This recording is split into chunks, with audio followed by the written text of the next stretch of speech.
Well, Lazarus, man, may he rest in peace. CrossFit Games, swimming looks simple, right? Until the scale and the pressure hit. But once you add fatigue, time, money, cameras, and competition, safety standards stop being theoretical. Leadership either adapts or people pay the price. That's where my respect and my frustration with CrossFit live at the same time. Leadership first. When Dave Castro was in charge, he's doing the programming, the workouts. He's responsible for the environment those workouts happen in. At a smaller scale, grit carries you. Global scale, the systems matter more than toughness does. In swimming, you don't assume everybody will be fine because they're fit or they trained hard. You add the lifeguards, you add all the layers you need. You prepare for the failure, not for best intentions. When an athlete dies, rest in peace, brother. It's not a motivational issue, man. It's or a fitness thing. It's a systems issue. At the same time, sports changed financially, right? Athletes are making more money now, earlier. More and more athletes are ending the year with more than $10,000 payouts from their contests, their sponsorship deals, brand contracts, exposure. So it's not just community fitness anymore. It's a livelihood. It's a business. It's the way people raise their families now. It's something people are striving towards now growing up. Money's entered the pool. Pressure rises. Risk tolerance, that changes, obviously. But the responsibility has to rise with it. Can't run a global sport with like a garage level oversight.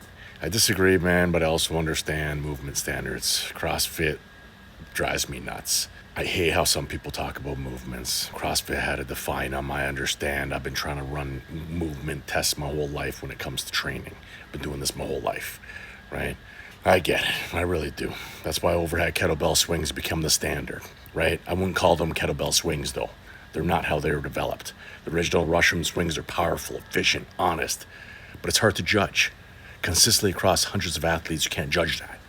CrossFit chose a clearer line. They do their overhead, what do they call them, the American ones? That decision makes sense in competition. Same with squats. Box squats, above parallel squats, they're still squats. People say they're not squats. That drives me nuts, right? An Olympic sprinter doing box squats for explosiveness is absolutely squatting. What are you going to call it? Something else? Full range isn't the only valid context. That's where I get upset with CrossFit. But CrossFit needed the definition to judge. Below parallel became the line again, right? It became the line. And makes sense for competition. But what bothers me is those judging competitions get mistaken for universal truth. If a squat doesn't go below parallel, it's not a squat. Kettlebell swing is required to go overhead, right? Both statements can't be an absolute at the same time. One is a judging standard. The other is a training tool with history, intent, different outcomes. I started young as a bodybuilder, chasing size, aesthetics. I've trained athletes chasing speed and power. I've coached people rebuilding joints, confidence, nervous systems. CrossFit did something important. It normalized strength. It gave people structure when their lives didn't have any. You hear that clearly. For a lot of people, training was the way out. But growth demands evolution. Standards should serve competition without erasing decades of athletic training knowledge. Leadership should protect athletes as the sport grows, not rely on grit to cover gaps. Context should really come from, it should come before dogma does. Standards are tools, not commandments, guys. A squat doesn't have to be below parallel to be called a squat unless you're in a CrossFit competition. There's lots of ways to do it.